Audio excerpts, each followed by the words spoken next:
Number 3 पे जो भी इम्पोर्टेंट है उसके बारे में हम लोग बात करने वाले हैं। सही बताऊं तो पूरा पेज नंबर 3 ही इम्पोर्टेंट है, देख लेते हैं। पेज नंबर 3 पे कैप्लर्स लॉ हमें बताया गया है। कैप्लर्स का पूरा नाम आपको याद रखना है कि आप कभी फिल इन द ब्लैंक्स या कहीं पे पूछ लिया तो इसलिए। तो कैप्लर का पहला लॉ क्या बोलता है, इसको देखने के पहले हमें कुछ और देखने की जरूरत है, तो वो देख लेते हैं। आपने आइसक्रीम खाया है, आइसक्रीम, तो आइसक्रीम खाया है तो पता होगा कोन। जब कोन, देखिए यहाँ पर देखते रहिए, ये मेरा कोन है। हाँ, अब इस कोन को जब मैं ऐसे टेढ़े में काटूंगी, देखिए मैंने यहाँ पे टेढ़े में काटा तो कोई एक शेप निकलेगा। इस ऊपर वाले को मिटा देते हैं हम लोग। जब हम लोग इस कोन को टेढ़े में काटेंगे तो यहाँ पे कोई एक शेप निकलेगा कोन का, उस शेप को हम लोग एलिप्स कहते हैं।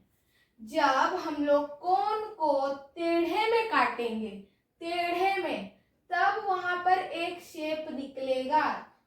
अब मैंने काट दिया तो यहाँ पर एक शेप निकला, उस शेप को हम लोग एलिप्स कहेंगे। अब एलिप्स में ई आ गया है तो आर्टिकल्स की रूल की वजह से हम उसको एन एलिप्स कहेंगे। देखिए, जब ये फोकल जो वर्ड है ना, अगर ये सिंगुलर है, ये आर है, अगर ये सिंगुलर है तो हम लोग लिखेंगे फोकल, लेकिन अगर प्लूरल है तो हम लोग लिखेंगे फोकाई।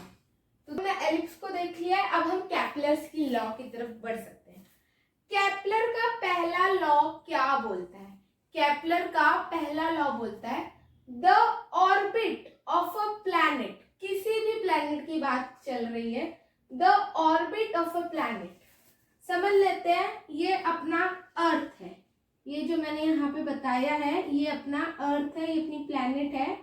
जो इसका जो ऑर्बिट है, जब प्लैनेट का रिवॉल्यूशन होता है अराउंड द सन, तो एक ऑर्बिट होता है जहां पे वो रिवॉल्व करता है।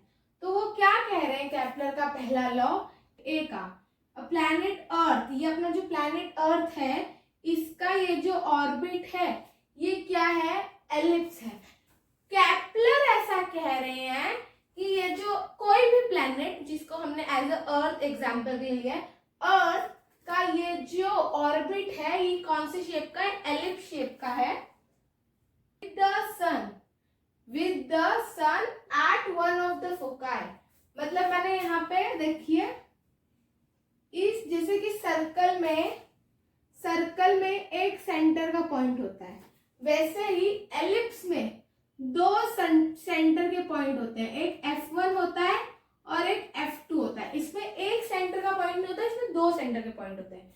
तो अपने कैप्लर भाई साहब क्या बोल रहे हैं कि जो सन होगा ना, इन दोनों फोकाई में से कोई एक फोकाई पे होगा। किस पे होगा? इन दोनों फोकल पॉइंट्स में से किसी एक फोकल पॉइंट पे होगा, किसी एक फोकाई पे होगा। आई होप सो कैप्लर्स का फर्स्ट लॉ समझा। फर्स्ट लॉ फिर से एक बार दोहरा देती हूँ शॉर्ट में कि the orbit of A planet, ये प्लैनेट अर्थ का जो ये ऑर्बिट है ये कौन सी शेप का है, एलिप्स शेप का है। और साथ में जो सन है वो कहाँ पे होगा, कोई एक फोकाई पे होगा। फोकाई क्या होता है, जैसे सर्कल का सेंटर होता है वैसे ही एलिप्स के दो फोकल पॉइंट्स होते हैं, उसको हम फोकाई बोलते हैं। देख लीजिए, तो सन कहाँ होगा, या तो इस फोकाई पे होगा या तो इस फोकाई पे होगा। तो अभी हम समझ रहे हैं कि सन इस फोकाई पे। सुनिए, आपको कैप्लर्स के लॉ 3 के 3 याद करने हैं। आप लोग बोलते हो ना इंपॉर्टेंट क्वेश्चन क्या है, इंपॉर्टेंट क्वेश्चन क्या है, यही सबसे बड़ा इंपॉर्टेंट क्वेश्चन है। इतनी बार बोर्ड में आया कि मैं आपको क्या बताऊं। आपको एग्जाम में अगर ये लॉस पूछते हैं तो आपको डिट्टो लिखना है कि कैप्लर का फर्स्ट लॉ ये है, बिल्कुल स्पेलिंग मिस्टेक नहीं करनी है। और ये एग्जाम में 1 से 3 मार्क्स के लिए आता है। या तो आपको तीनों लॉ पूछ लिए जाएंगे 3 मार्क्स के लिए, या तो कोई एक लॉ पूछा जाएगा तीनों में से 1 मार्क्स के लिए। मैं एक किस्सा बताती हूँ। एक बार क्या हुआ, एग्जाम में आया था राइट कैप्लर्स 3 लॉ, तो मेरे को लगा कि थर्ड लॉ लिखना, मैं सिर्फ थर्ड लॉ लिख के मुझे सिर्फ 1 मार्क्स मिला। उसमें 3 लॉ लिखा था, मतलब 3 के तीनों लिखने हैं। तो क्वेश्चन ध्यान से पढ़ना। अच्छा हाँ, हमने फर्स्ट फर्स्ट लॉ देख लिया, आपको समझ गया होगा, I hope so. Second law देखते हैं। The line joining the planet, the line joining the planet and the sun, वो लाइन जो सन और प्लैनेट को ज्वाइन कर रही है, मतलब ये वाली लाइन, ये वाली लाइन दिख रहा है क्या, ये वाली लाइन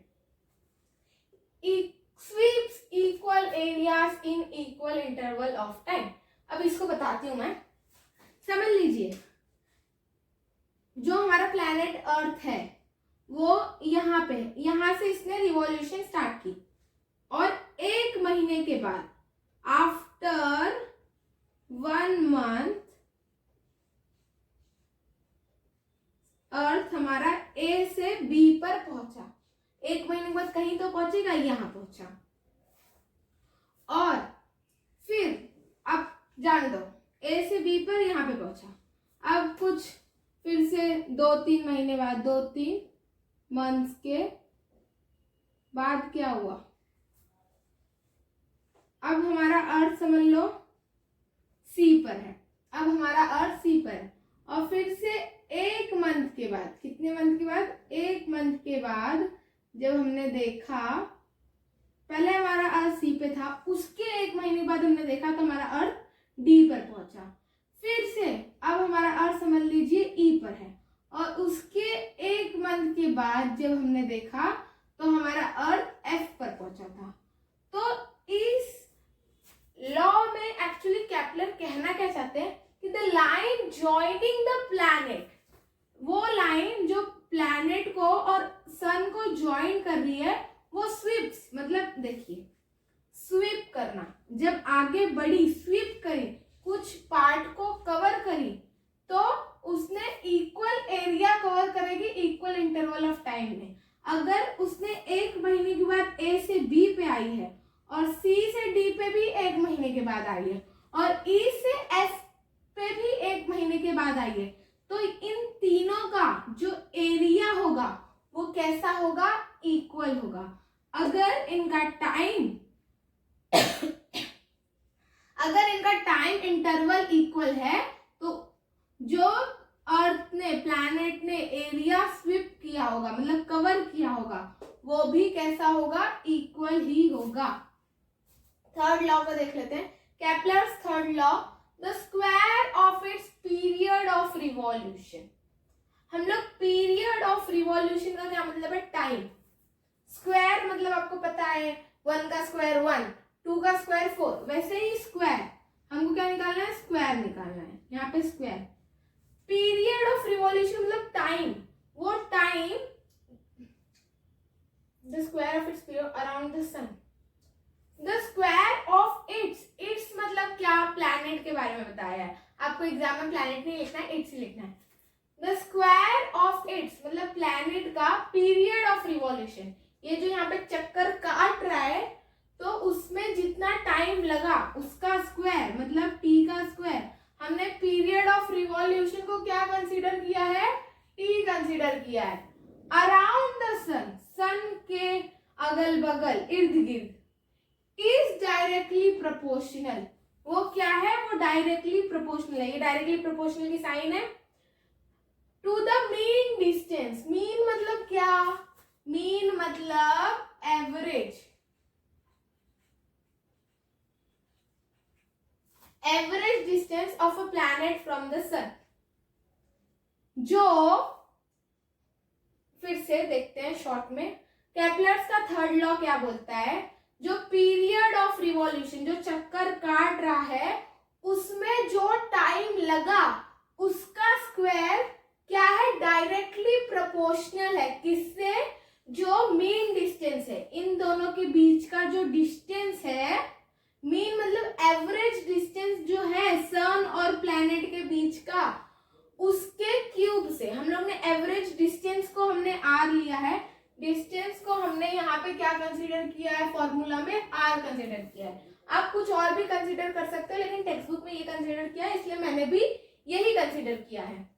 तो हमने पीरियड ऑफ रिवॉल्यूशन मतलब जो टाइम लगा उसको चक्कर काटने के लिए, उसको टी कंसीडर किया, और जो एवरेज डिस्टेंस है सन और प्लैनेट के बीच में, उसको हमने आर कंसीडर किया। तो है केपलर का कि जो पीरियड ऑफ रिवॉल्यूशन का स्क्वायर है वो डायरेक्टली प्रोपोर्शनल है उसके मेन डिस्टेंस है, मतलब एवरेज डिस्टेंस से किसके, प्लैनेट और सन के बीच में। अब हमको इसको फॉर्मूला में कन्वर्ट करने के लिए ये प्रोपोर्शनल का साइन हटाना पड़ेगा। तो हम लोग कैसे हटाएंगे, अगर हम लोग इसके नेक्स्ट प्रोसेस में आए तो टी स्क्वायर, जब हम लोग प्रोपोर्शनल का साइन हटाते हैं तो वहां पे कांस्टेंट आ जाता है, इज इक्वल टू के अपॉन आर इंटू के इंटू R3। सो अभी हम लोग इसको बराबर से लिख लेते हैं। तो बराबर से हमने लिखा तो क्या हो गया, टी स्क्वायर, ये नीचे चला गया, R cube is equal to K. K यहाँ पे क्या है, के यहाँ पे है कांस्टेंट। तो आई होप सो आपको तीनों लॉस केपलर के बहुत अच्छे से समझे होंगे। अगर आपको वीडियो पसंद आया तो अपने दोस्तों में शेयर कीजिए, मेरे वीडियो को लाइक कीजिए, कमेंट कीजिए, शेयर कीजिए, मेरे चैनल को सब्सक्राइब कीजिए और अपने हाथ से, पैर से या किसी भी चीज से जो बेल आइकन है ना उसको कृपया कर दबा कर जाना, ताकि मेरे जो आगे आने वाले वीडियोस है उसकी नोटिफिकेशन आपको मिल जाए। Thank you. जय श्री कृष्णा।